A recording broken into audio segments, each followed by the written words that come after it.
इतना सारा काम तो मैंने कर ही लिया, तो अब क्यों न मैं चुपचाप यहाँ से निकल जाऊं। मालिक वैसे भी अपने काम में व्यस्त हैं, मुझ पर ज्यादा ध्यान नहीं देंगे।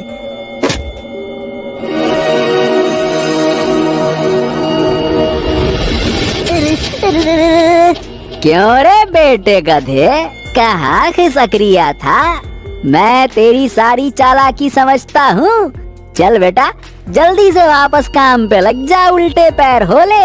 हाँ। वो खिसक नहीं रहा था मालिक, बस थोड़ा सा मौसम का जायजा लेकर आता हूँ। बहुत थक गया हूँ ना, कितना काम करूँगा मालिक। हाँ, थोड़ा आराम भी तो चाहिए ना। हाँ, क्यों नहीं, तू आराम कर ले और ये सारी की सारी लकड़ियाँ मैं ढोलूंगा।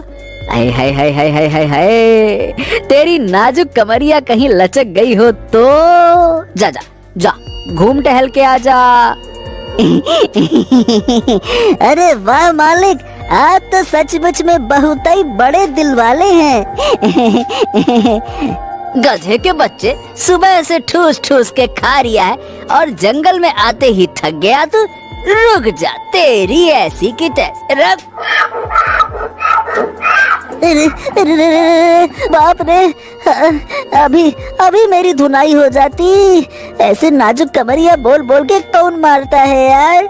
चल मटरू, लग जा फिर से काम पे, शुरू हो जा। और इस तरह से मजबूर मटरू गधे को फिर से बोझ ढोना पड़ा। तो दोस्तों, ये था बिलासपुर गांव में रहने वाला मटरू नाम का एक मेहनती गधा, जो अपने मालिक रामू से हमेशा परेशान ही रहता था। अरे क्यों हमेशा मैं ही बोझ उठाऊं? इंसानों को भी तो गधों जैसा काम करना चाहिए। सारी की सारी मेहनत हम पर ही डाल दी जाती है और मजे करते हैं ये इंसान। अरे इन्हें भी तो कंधे और हाथ दिए हैं ना भगवान ने। मटरू को बड़बड़ाते हुए रामू सुन लेता है। गधे पैदा हुए हो, गधे की तरह ही काम करते करते मर जाओगे। बड़े आए इंसानों की बराबरी करने वाले। अरे इंसानों के पास अकल होती है, अकल। मटरू को इस बात पर बहुत गुस्सा आया और वो पैर पटककर वहाँ से चल पड़ा।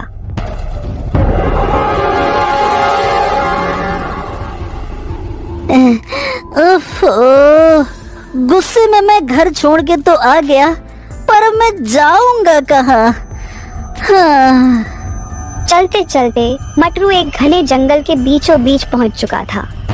अरे ये तो घना जंगल है। इंसानों ने बस अपने लिए ही सुंदर सुंदर घर बना रखे हैं। बाकी हम सारे के सारे गधे यहाँ वहाँ मारे मारे फिरते हैं। हमारी तो किसी को पड़ी ही नहीं है। बस इनका काम करो और मर जाओ। बदले में हमें मिलता क्या है?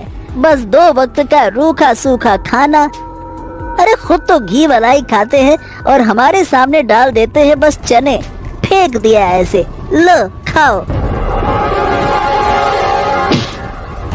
अरे अरे अरे अरे, ये अंधों की तरह बीच रास्ते में क्यों खड़े हो?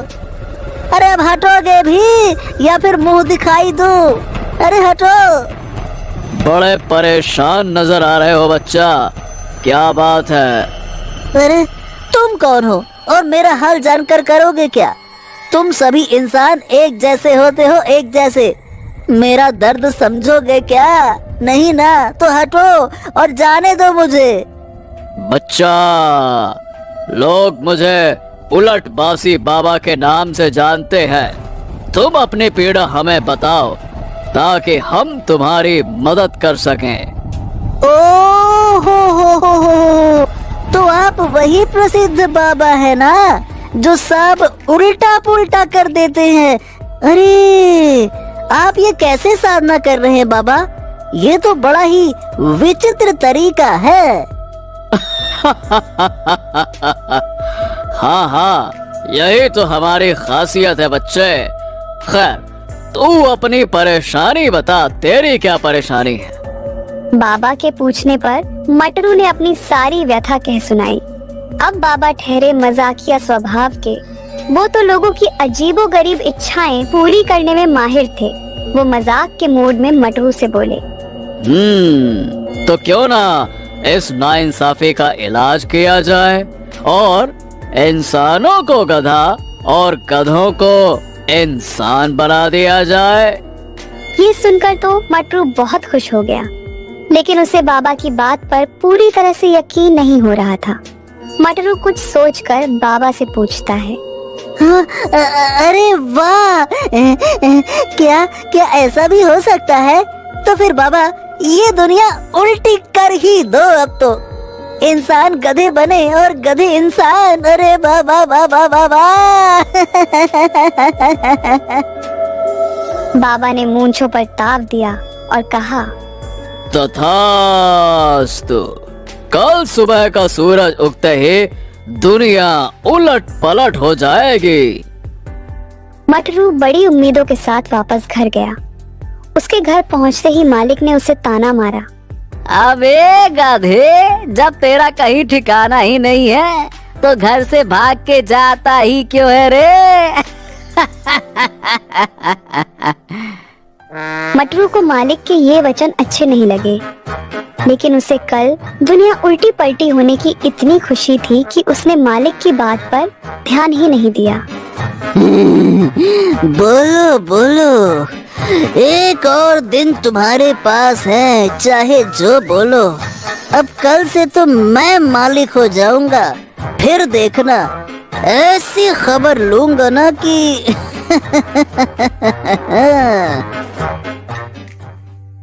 यही सब सोचते हुए कब मटरू की आंख लग गई उसे पता ही नहीं चला। अगली सुबह जब मटरू की नींद खुलती है तो वो देखता है कि अब वो इंसान बन गया है। अरे अरे वाह भाई, अरे अरे वाह भाई, वाह वाह वाह वाह वाह। ये हुई ना बात, अब पलटेगी मेरी किस्मत। अब आएगा ना मजा, अब मैं हूँ मालिक। मटरू की खुशी का तो कोई ठिकाना ही नहीं था, लेकिन असली मजा तो तब आया जब उसने देखा कि गांव के सारे इंसान गधों में बदल गए हैं। सामने रामू काका गधा बनकर खड़ा था और उसकी पीठ पर लकड़ी लदी थी।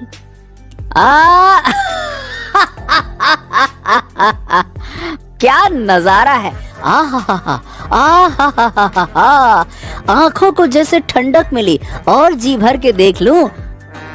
हाँ, अब तुम लोग उठाओगे बोझा और हम करेंगे राज। अब भुगतो। मटरू ताव में आगे बढ़ा और सारे गांव में वही नजारा था। हर एक गधा इंसान बनकर हुक्म चला रहा था और सब इंसान बोझा ढो रहे थे। हाँ, लगता है कि अब हमारा अच्छा वक्त चालू हो गया है। अब कोई भी गधा कभी भी दुखी नहीं होगा। सारे के सारे गधे करेंगे ऐश, ऐसे ही खुशी खुशी अपना जीवन जिएंगे। हाँ। अब आएगा ना असली मजा। हाँ। मटरू को जैसा लगा था वैसा ज्यादा दिन तक चला नहीं, क्योंकि इंसानों को गधे बने हुए अब भी ज्यादा समय भी नहीं हुआ था कि उन्होंने काम चोरी शुरू कर दी। ओए रामू गधे, चल चल उठ उठ। अबे सूरज सर पे निकल आया है, ये सारी की सारी बोरियां उठा ले और मेरे साथ बाजार चल। आज बड़ी बाजार लगी है, वहाँ बहुत अच्छे दामों में सामान बिकेगा, इसीलिए ज्यादा से ज्यादा बोरियां लाद कर बाजार पहुँचा दे। माफ करना मालिक, आज तो मेरे पेट में बहुत दर्द है। अरे रे रे रे रे रे रे, खड़ा भी नहीं हुआ जा रहा। कहीं तुम्हारा अनाज लेकर नदी में गिर गया तो तुम्हारे सारे अनाज तो पानी में बह जाएंगे ना। फिर बाजार में क्या बेचोगे? इससे अच्छा है कि आज आराम ही कर ले, कम से कम तुम्हारी अनाज तो सुरक्षित रहेगा। इतना कहकर रामू गधा दूसरी तरफ मुंह करके सो गया। अब मटरू को बहुत गुस्सा आया। गुस्से में मटरू को ये भी एहसास हुआ कि उसे बहुत भूख लगी थी। जरा रसोई में जाकर देखता हूँ कि खाने में क्या क्या है। अब इंसान बना हूँ तो जरा अलग अलग जायके तो चख लूं। जब मैं गधा था तो ये मालिक रोज रोज बहुत अच्छा खाना बना के खाता था, बड़ी अच्छी खुशबू आती थी और मैं बस सूंघता रहता था। आज सूंघूंगा नहीं, आज खाऊंगा, वो भी दबा के। मटरू अच्छे खाने के ख्वाब देखते हुए रसोई में गया, लेकिन जाहिर सी बात है कि सारा सामान कच्चा रखा हुआ था और बिना पकाए भला स्वादिष्ट भोजन कैसे मिलता। ओफो, अब मुझे ये इंसानों की तरह खाना बनाना तो आता भी नहीं है, अब क्या करूं? बहुत देर यहाँ वहाँ हाथ मारने के बाद मटरू टोकरी में पड़ी गाजर उठाई और कच्चा ही चबाने लगा। ये भी कोई खाना हुआ? छी छी छी छी छी छी, ये कच्ची गाजर तो मैं रोज ही चबाता था। हद हो गई, इंसान बन के भी कच्ची गाजर ही खाऊं? क्या फायदा हुआ ऐसे इंसान बनकर। 1-2 दिन और बीते और अब तक मटरू उसी कच्चे खाने पर गुजारा कर रहा था। जब जब वो रामू गधे से कोई काम बताता तो रामू अपना पुराना इंसानी दिमाग लगाकर एक से बढ़कर एक बहाने बनाता। अरे अरे अरे अरे अरे, अबे जब मैं गधा था तब तो इतना आराम नहीं था, मुझसे तो घिस घिस के काम करवाया जाता था। और ये रामू बस बहाने ही बनाता रहता है, दिन भर बहाने बना के आराम फरमाता है। मटरू बैठा बैठा यही सब सोच रहा था कि तभी कुछ और गधे जो अब इंसान बन चुके थे वो मटरू के पास आए। ओए मटरू, मटरू। मटरू चौंक गया कि ये गधा इंसान बनने के बाद भी ढेंचू ढेंचू क्यों कर रहा है। क्या बात है, तुम सब एक साथ यहाँ क्यों आए हो? अरे वो इंसान जब मालिक थे तो वो पंचायत बैठाकर गांव के कई जरूरी फैसले करते थे ना, तो अब जब हम मालिक बन चुके हैं तो हमें भी पंचायत बुलानी पड़ेगी ना। अरे हाँ हाँ हाँ हाँ हाँ, ये बात तो बिल्कुल ठीक है। चलो हम सब अपनी पंचायत बैठाते हैं, गांव के सभी गधों और मतलब कि इंसानों को पंचायत में आने का निमंत्रण दे दो। जाओ। मटरू को सरपंच बनाया गया और पंचायत बुलाई गई। कुछ जरूरी मुद्दों को उठाया गया, लेकिन गधे तो गधे थे, उनमें भला इंसानों जैसी बुद्धि कहाँ से आती। मटरू ने सबसे पहले कहा, तो देखो बारिश का समय आने वाला है, तो हम सबको मिलकर बारिश के पानी को जमा करने की व्यवस्था करनी पड़ेगी और साथ ही साथ अपनी फसलों को बचाना पड़ेगा, कहीं ज्यादा बारिश से फसल खराब ना हो जाए। अरे ये क्या बात हुई भला? अरे भैया, पानी बचाना है या फसल? जरा साफ साफ समझाओ सरपंच जी, ये कैसी अजीब अजीब सी बातें करते हो?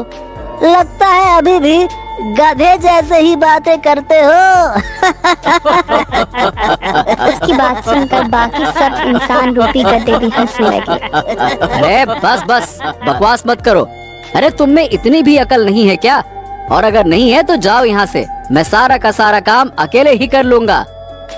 ओ हो, देखो तो इस मटरू को, ये खुद को बहुत चालाक समझता है, हैं?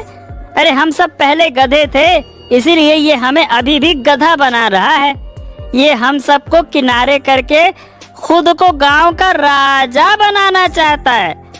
हाँ, ये चालाकी दिखा रहा है ससुरा। हमें भी अपनी एकता दिखानी होगी भाइयों, हम इसे राजा नहीं बनने देंगे। हाँ।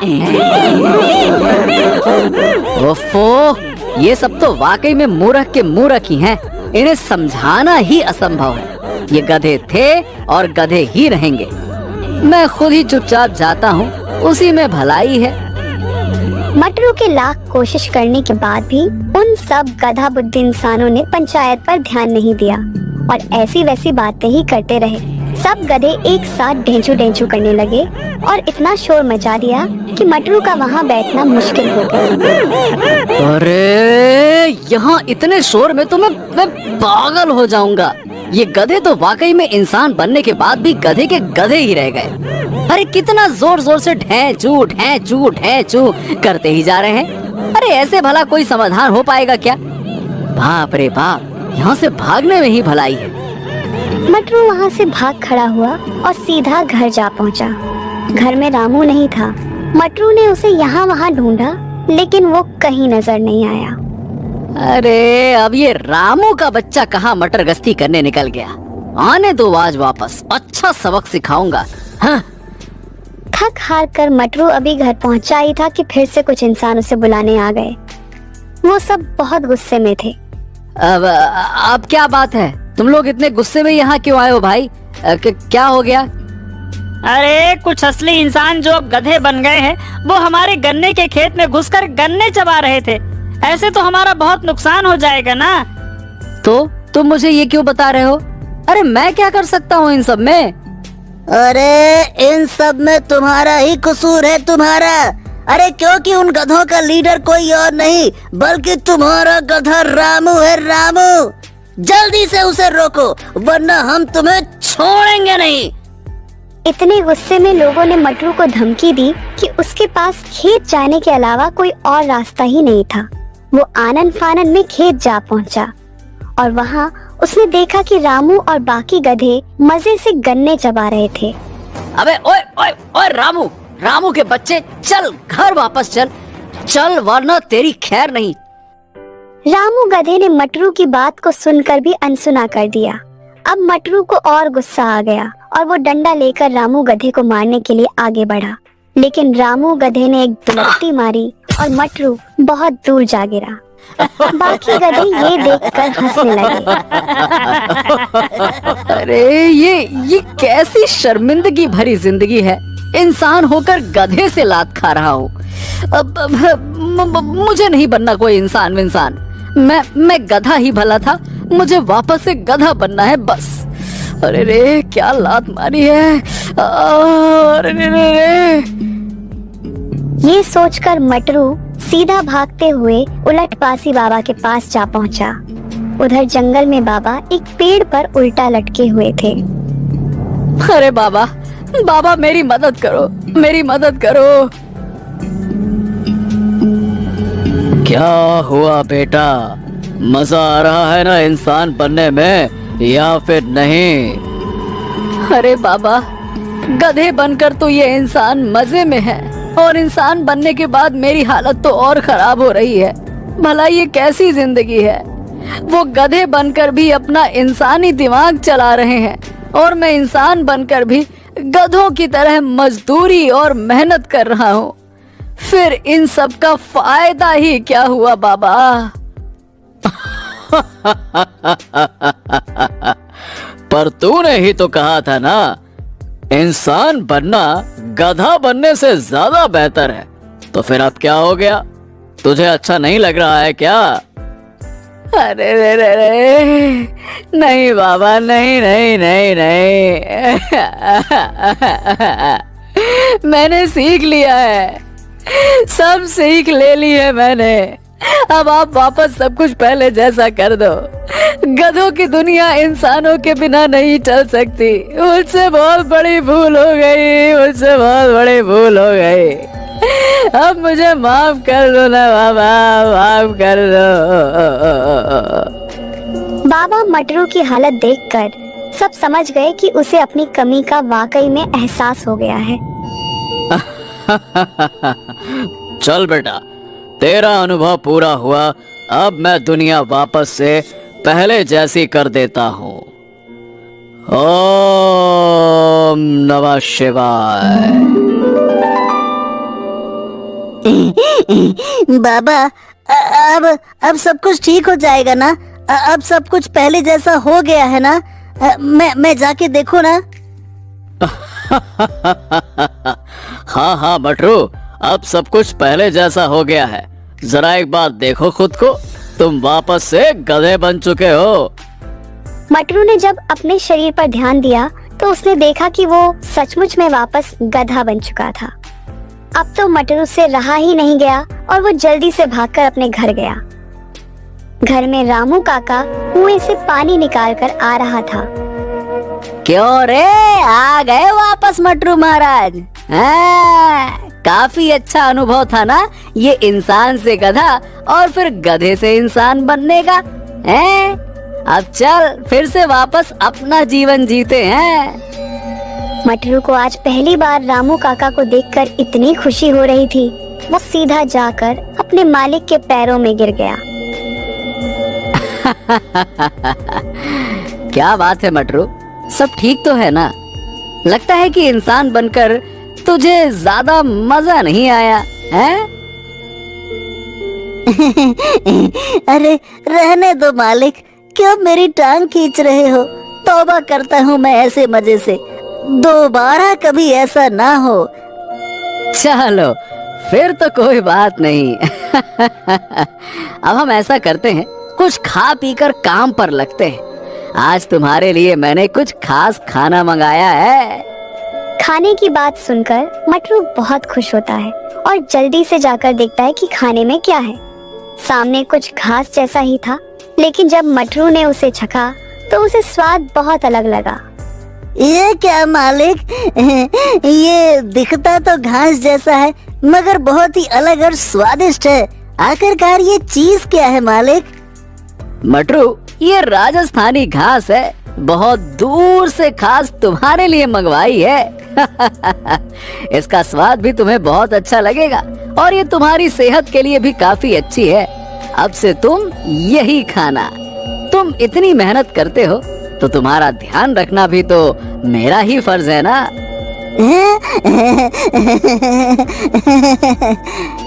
रामू काका भी अब मटरू के साथ बहुत प्यार से रह रहे थे, क्योंकि कहीं न कहीं उन्हें भी गधा बनकर ये एहसास हो गया कि मटरू कितनी मेहनत करता है। और रामू काका का ऐसा बदला हुआ व्यवहार देखकर मटरू भी काफी खुश हुआ। इसीलिए अब मटरू ने शिकायत करना बिल्कुल छोड़ दिया और दोनों हंसी खुशी से साथ रहने लगे। खटोलापुर गांव में एक पंडित जी रहते थे। वैसे तो पंडित जी बड़े विद्वान थे, मगर अपने ज्ञान से ज्यादा वो अपनी लालची प्रवृत्ति और स्वादिष्ट भोजन के प्रति आकर्षण के लिए जाने जाते थे। इसलिए गांव वाले उन्हें पेटू पंडित के नाम से भी प्रसिद्ध कर दिए थे।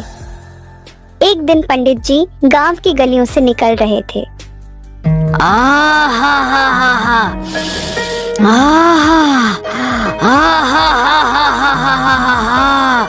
क्या खुशबू है, लगता है कि कहीं देसी घी में जलेबियां बन रही हैं। वाह वाह वाह वाह वाह वाह वाह। मगर ये खुशबू आ कहां से रही है?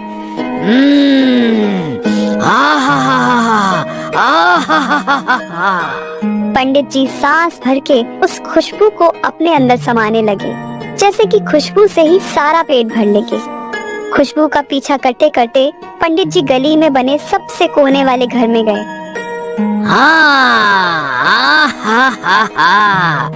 ये खुशबू तो इसी घर से आ रही है। कुछ भी हो, ये जलेबियां तो मुझे खानी ही होगी। हाँ, चलो अंदर चलते हैं। पंडित जी ने कुछ सोचा नहीं और सीधा घर में घुस गए। अंदर घनश्याम दास, उसका बेटा और पत्नी थे।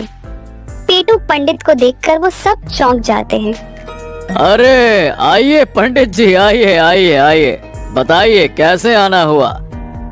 अरे अरे अरे घनश्याम दास, ये मैं क्या देख रहा हूँ? अरे तुम्हें अंदाजा भी है कि तुम कितनी लापरवाही कर रहे हो? मैं कुछ समझा नहीं, आप कहना क्या चाह रहे हैं? अरे भैया, तुम्हारे सर पर राहु, केतु और कई सारे ग्रह एक साथ नाच रहे हैं और तुम आराम से बैठे हो हैं? ऐसे तो आने वाले समय में तुम्हें कई सारी मुसीबतों का सामना एक साथ करना पड़ सकता है। पंडित जी की बात से सभी लोग घबरा जाते हैं। अरे नहीं नहीं, तो हमें क्या करना चाहिए पंडित जी? रुको रुको रुको, जरा हमें अपनी विद्या का ज्ञान तो लगाने दो। ओम नमः शिवाय, ओम नमः शिवाय, ओम नमः शिवाय। ओम नमः शिवाय, ओम नमः शिवाय। देखो, तुम्हें अपने ग्रहों को ठीक करना है तो किसी सिद्ध पंडित को मीठा खिलाना होगा। अरे वाह, ये तो बहुत अच्छा संयोग है। अभी अभी मैंने ताजी ताजी देसी घी में जलेबियाँ बनाई हैं। पंडित जी, मैं आपको ही खिला देती हूँ, फिर तो इनके सारे ग्रह ठीक हो जाएंगे ना?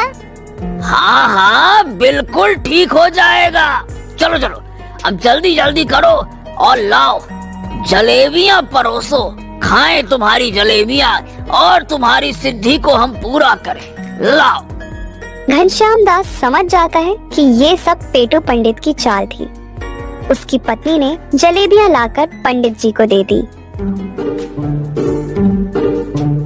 और पेट भर के खाने के बाद पंडित जी मग्न होकर अपने रास्ते चल दी। ये तो पंडित जी के लिए रोज की ही कहानी थी। उसी गांव में एक मेहनती गधा भी रहता था जो अपनी ईमानदारी और कर्तव्य निष्ठा के लिए जाना जाता है। ओफो, सुबह से शाम हो गई है। इस मालिक ने काम करा करा के मेरी जान ही निकाल ली है और अभी तक कुछ खिलाया तक नहीं है। ऐसे तो मैं भूखा मर जाऊंगा। डेजू! गधे की आवाज सुनकर उसका मालिक आता है। अरे क्यों चीख रहा है रे बावले गधे, कितना चिल्लाता है तू। ये ले चने खा, जब देखो तब ढैंचू ढैंचू ढैंचू। अरे फिर वही चने, खाने के नाम पर बस चने डालकर चला जाता है ये आदमी। आखिर कब तक चने ही चबाता रहूंगा? नसीब में कभी स्वादिष्ट भोजन ही नहीं है। गधे ने जो भी मिला उसे खा लिया और फिर गुस्से में घर से बाहर निकल गया। अपना पेट भरने के लिए मुझे कितना संघर्ष करना पड़ता है। ये मेरा मालिक मुझे पर्याप्त खाना तक नहीं देता है और काम ऐसा लेता है जैसे मेरी जान निकाल लेगा। अब मैं इसके लिए काम नहीं करूंगा। गधा गुस्से में यहाँ वहाँ भटक ही रहा था कि तभी उसकी नजर पेटू पंडित पर पड़ती है। अरे वाह, ये तो कोई पंडित मालूम होते हैं, पर इनके कपड़े तो वैसे हैं जैसे किसी ने पराठे बेलकर तवे पे छोड़ दिया हो। खैर मुझे क्या, इन्हें पूछता हूँ कि क्या मेरे लायक कोई काम है इनके पास। वैसे भी पंडित लोग कई घरों में आते जाते हैं, कुछ तो काम मिल ही जाएगा। हाँ। अरे राम राम पंडित जी, जरा ठहरिए तो। मुझे आपसे कुछ काम था। पंडित जी गधे को देखकर हैरान होते हैं। अरे अरे अरे अरे, क्या बात है भाई, तुम्हें भला मुझसे क्या काम है, हैं? वो मैं एक बहुत ही मेहनती गधा हूँ। आप अगर चाहे तो मुझे काम पे रख सकते हैं। मैं आपके बड़ा काम आऊंगा, बदले में ज्यादा कुछ नहीं, बस मुझे अच्छा भोजन करा दीजिएगा। वैसे भी आपके कपड़े बता रहे हैं कि ये आपके लिए कोई घाटे का सौदा तो नहीं है। अरे अरे अरे, क्यों भाई, ऐसा क्या है मेरे कपड़ों में, हैं? पूरे घी में तले हुए लग रहे हैं। चुप कर, ये मेरे कपड़े मेरे विद्वान होने का प्रतीक है, बड़ा आया कहीं का। ओहो, तो क्या मैं काम को पक्का समझूं? गधे की बात सुनकर पंडित जी के दिमाग में कुछ खुराफाती ख्याल आते हैं। हाँ हाँ जरूर, क्यों नहीं। ऐसा करो, तुम कल सुबह मुझे यही मिलना, मैं तुम्हें एक काम दूंगा और तुम्हें भरपेट अच्छा भोजन भी कराऊंगा। इतना बोल पंडित जी चले जाते हैं। हाँ। अरे वाह, अब तो मेरे चने चबाने के दिन खत्म होंगे। अब कल से मुझे भी स्वादिष्ट भोजन मिलेगा। गधा ये सोचकर बहुत खुश होता है। एक और रात वो अपने मालिक के घर पर चने खाकर गुजारता है। मन ही मन वो सोच रहा था कि आज चने खाने की आखिरी रात है। अगले दिन सुबह होते ही गधा मंदिर के बाहर पहुंच जाता है। अरे वाह भाई वाह, तुम हो गधे लेकिन नियम के बड़े पक्के हो, समय से पहले ही आ गए। जी हाँ पंडित जी, अब आप बताइए कि मुझे क्या काम करना है। पंडित जी ने मौके का फायदा उठाने का पूरा इंतजाम कर रखा था। हाँ तो गधे भाई, तुम तो इतने ताकतवर के साथ साथ समझदार भी हो। मेहनत से काम करना, और अगर सारा काम तुम अच्छे से करोगे तो मैं तुम्हें ऐसा खाना खिलाऊंगा कि महाराज भी तरस जाए। हाँ। क्या सच? पहले वो खाना दिखाओ तो सही, मैंने कभी शाही खाना देखा भी नहीं है। गधे की बात सुनकर पंडित जी अपने झोले से एक घी लगी रोटी निकालते हैं। ये देख, घी में डूबी रोटी, और ये तो बस नमूना है बेटा। असली खाना तो सारे काम को पूरा होने के बाद मिलेगा। एकदम शाही भोजन है। आहा। जी जी, मुझे मंजूर है। तो बताइए फिर कहाँ और क्या क्या काम करना है? हाँ तो काम ये है कि तुम्हें मुझे अपने पीठ पर बिठाकर जहाँ मैं कहूँ वहाँ लेकर जाना होगा। गधे को पंडित की बात कुछ अजीब तो लगती है, मगर इस वक्त उसे खाने के चक्कर में कुछ और सोचता ही नहीं। अच्छा ठीक है पंडित जी, मैं सब कुछ करने को तैयार हूँ, लेकिन आपको मेरी वो बात तो ध्यान है ना, आपको मुझे स्वादिष्ट भोजन कराना होगा, और वो भी भर पेट। अरे हाँ हाँ हाँ, वो तुम एकदम निश्चिंत हो जाओ। चलो अब जरा काम पे लग जाओ फटाफट, चलो। इतना कहकर पंडित जी गधे के ऊपर बैठ जाते हैं। अरे बाप रे बाप रे, अरे पंडित जी आप तो बहुत भारी हैं। अरे अपने पेट में किसी सियासत का खजाना लिए बैठे हैं क्या? अरे रे रे रे रे रे रे रे रे पंडित जी। अरे चुप कर, ये मेरी विद्या और ज्ञान का वजन है, किसी सियासत का खजाना नहीं। अरे तो सारा ज्ञान पेट में ही जमा कर लिया है क्या? बताइए पंडित जी किधर जाना है? अरे तुम चलो, मैं तुम्हें रास्ता बताता हूँ। चलो बढ़िया, हौले हौले चलो चलो चलो।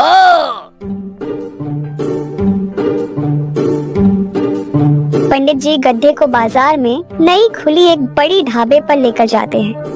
हाँ लो, हम पहुँच गए। अब तुम जरा यहीं रुको, मैं अभी आता हूँ। पंडित जी गधे को बाहर खड़ा करके खुद अंदर चले जाते हैं। अरे पंडित जी, आप यहाँ कैसे हैं? अरे भैया, हमने सुना है कि आपकी ये नई नवेली दुकान खुली है, तो हमने सोचा कि आपके पहले ग्राहक बनकर आपके पूरे खानों को प्रसाद बना देते हैं। फिर तो आपकी दुकान दिन दूनी रात चौगनी तरक्की करेगी। मालिक समझ गए कि ये वही पेटू पंडित है जिनके बारे में सारे गांव में चर्चा है। उन्हें पता था कि इनसे बचना नामुमकिन है, इसलिए उन्होंने पंडित जी के लिए खाने की थाली लगवा दी। बाहर खड़ा गधा ये सब देख रहा था। वाह वाह वाह वाह, पंडित जी की असली खूबियाँ तो उनके खाने के कारनामों में छिपी है। प्रसाद के नाम पर तो इन्होंने पूरी की पूरी थाली ही खाली कर दी। उधर अंदर पंडित जी ने अपनी पोटली में से मिर्ची और नमक का डिब्बा निकाला और थाली में स्वाद अनुसार छिड़काव किया। अब तो स्वाद बिगड़ने का सवाल ही नहीं था। अगर मेरी भी ऐसी दावतें होती तो कैसा मजा आता, लेकिन न जाने मेरी बारी कब आएगी। हाँ। पंडित जी ने पेट भर के खाया और फिर गधे के पास आकर डकार लेते हुए बोले, हरिओम हरिओम हरिओम, ओम नमः शिवाय, ओम नमः शिवाय। तो पंडित जी मेरा भोजन कहाँ है? अरे रुको तो गधे, पहले जरा हमें तो कुछ मीठा चखने दो। मीठा के बिना भोजन संपन्न नहीं होता है।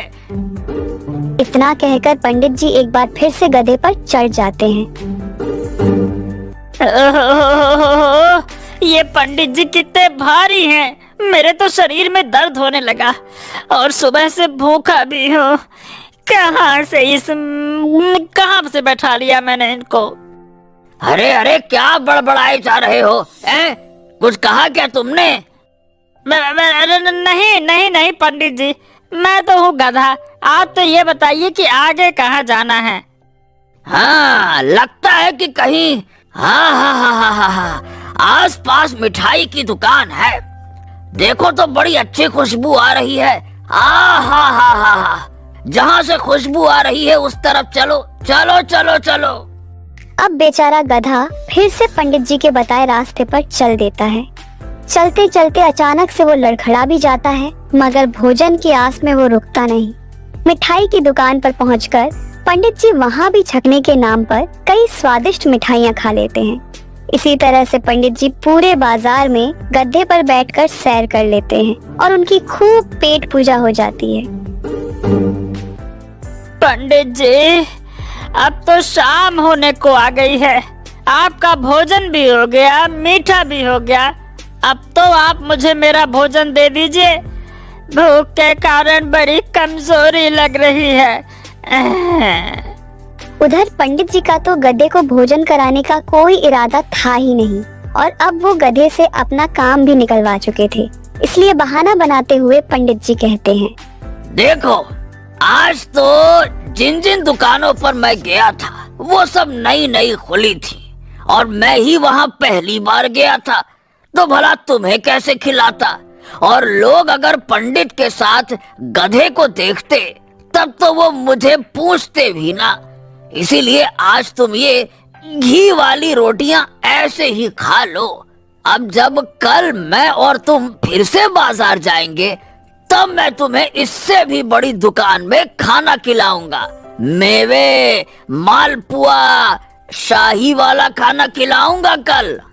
अब तो गधा यह समझ जाता है कि पंडित उसे बेवकूफ बना रहे हैं और दूर दूर तक उसे भोजन नहीं कराएंगे। क्रोध और भूख से व्याकुल गधा पंडित की चालाकी के खिलाफ एक योजना बनाता है। अरे तो कल क्यों, आज ही बताइए ना पंडित जी कि और कहाँ जाना है। मैं चाहता हूँ कि आपकी ज्यादा से ज्यादा मदद कर दूं ताकि जब मुझे भोजन मिले तो वो लाजवाब हो। इस ससुरा गधा तो वाकई में बहुत ही बड़ा गधा है। अभी तक ये मेरी चालाकी समझ ही नहीं पाया, तो क्यों ना इसका और फायदा उठाया जाए। हाँ, भाई तुम तो बड़े समझदार निकले, हमने तो सोचा भी नहीं था। अरे नहीं, आपके सामने मुझ में कैसी समझदारी। चलिए एक काम करते हैं, मैं आपको बिठाकर आपके घर छोड़ देता हूँ। पंडित जी तो ये सब सुनकर खुशी से फूले नहीं समा रहे थे। उनके लिए तो चांदी ही चांदी थी। खा पी कर अब उन्हें बैठे बैठे घर जाने को मिल रहा था और उन्हें बिल्कुल मेहनत भी न करनी पड़ती। फिर पंडित जी मजे से गधे पर बैठ जाते हैं और चल देते हैं। गधा उनको उबड़ खाबड़ रास्ते से लेकर जा रहा था। अरे गधे, ये तुम हमें, अरे भाई किस रास्ते से ले जा रहे हो? बहुत दच्चा लग रहा है, मतलब झटके लग रहे हैं। अरे कहीं गिरा, अरे पटक न देना भैया, गिरा दोगे क्या? अरे आराम, अरे आराम से। बस अपने पेट शांति के लिए थोड़े झटके लगा रहा हूँ, इससे आपके सारे दोष खत्म हो जाएंगे। गधा उनके घर जाने की बजाय उन्हें बाजार के मुख्य चौराहे पर ले जाकर खड़ा कर देता है। अरे गधे, तुमने गलती कर दी। ये मेरा घर थोड़ी है, मेरा घर तो दूसरी दिशा में है। दरअसल पंडित जी, आपकी दशा ने आपकी सारी दिशाएं खराब कर दी हैं। गधा अचानक जोर जोर से बोलने लगता है, सुनो गांव वालों, पंडित जी ने मुझे 7 दिन से बेवकूफ बना रखा है। रोज मेहनत मजदूरी कराते हैं और खाना भी नहीं देते। भला कहीं देखा है ऐसा पेटू पंडित जो खाना नहीं देते, सिर्फ काम कराते हैं। गधे की ऐसी हरकत देखकर तो पंडित जी भौचक के रह गए। ऊपर से गधे ने कहानी में 7 दिन से काम करवाने का झूठा तड़का भी लगा दिया था। उधर गांव के लोग गधे की बात सुनने के लिए रुक गए। क्या बात कर रहे हो गधे भाई? पंडित जी ने तुम पर ऐसा जुल्म ढाया है? बाप रे बाप! क्यों पंडित जी? और क्या भैया, आज 7 दिन से मुझे भूखा घुमा रहे हैं ये पेटू महाराज। एक साथ 12 आदमियों का खाना चट करने की शक्ति रखते हैं, लेकिन जब बारी मेरी आती है तो पेट में पापी ग्रह आ जाते हैं। हाय राम राम राम राम राम! क्या पंडित जी, अरे ऐसे काम करना भला आपको शोभा देता है क्या? हैं? और क्या, इस बेचारे गधे से वादा करके इसे बेवकूफ बना रहे हैं। कितनी बुरी बात है, बताओ तो। अब तो पंडित जी की पोल पूरी तरह खुल चुकी थी। अब उन्हें समझ आ गया कि गधे से बचना नामुमकिन है, इसलिए उन्होंने हालात से समझौता करने में ही भलाई समझी। अरे तो अभी कौन सी देरी हो गई है? चलो चलो, मैं तुम्हें अभी खाना खिला देता हूँ। इतना क्या दुखी होते हो भाई? चलो चलो। अरे जाओ जाओ जाओ, मुझे कोई भरोसा नहीं तुम्हारी इन बातों पर। तब से यही तो सुन रहा हूँ। हैं? अरे तो नाराज मत हो। देखो गधा भाई, मैं तुम्हें कल पक्का मालपुआ मिठाई खिलाऊंगा। अरे तो पहले अपने झोले से वो मिठाई निकालो जो तुमने पिछले हफ्ते खाई थी। जरूर वो भी किसी से मांग कर ही खाई होगी। अरे नहीं नहीं नहीं नहीं, मैं तुम्हारी दावत जरूर कराऊंगा। अरे भाई, मुझ पर विश्वास तो करो। अच्छा, तो उस दावत के लिए कौन सी जन्नत जाना होगा? इस धरती पर आपकी दावत तो होती नहीं दिखती है। अरे पंडित जी, अब ये बहानेबाजी बंद करो और इसको खाना खिलाओ, वरना तुम्हारी दावत तो हम सब करेंगे। हाँ बाबा हाँ, मैं मना कहाँ कर रहा हूँ। बस अब मैं इसे खाना खिला दूंगा। अरे पंडित जी, आपका ये खाना तो एकदम अमावस की रात की तरह है, जो आता ही नहीं है। गधे की बात सुनकर बाजार के सभी लोग जोर जोर से हंसने लगे और पंडित जी को बड़ी लज्जा आ रही थी। वो धीरे से गधे से बोले, अरे बस भी करो ना मेरे बाप, ये सब छोड़ो और अब चलो मेरे साथ। मैं तुम्हें बढ़िया दावत दूंगा। जो हुआ उसे भूल जाओ ना। ऐसी छोटी छोटी बातों को दिल से नहीं लगाते। अब जाकर गधे को लगा कि उसका बदला कुछ बुरा हुआ, इसलिए वो पंडित जी की बात मानकर उनके घर गया। पंडित जी ने पंडिताइन से कहकर तरह तरह के व्यंजन बनवाए और गधे के सामने रखे। गधा बड़ा भूखा था और बहुत प्रेम से भोजन करने लगा। ये क्या तमाशा है? अब क्या घर में गधे भी भोजन करेंगे? तुम्हारा दिमाग तो ठीक है ना? अरे चुप करो, उसे भरपेट खिलाओ और विदा करो। आज इस गधे के चक्कर में बाजार में मेरी पूरी इज्जत की धज्जियां उड़ गईं।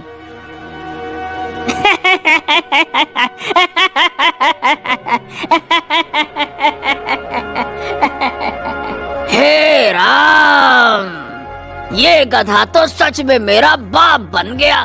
अब तो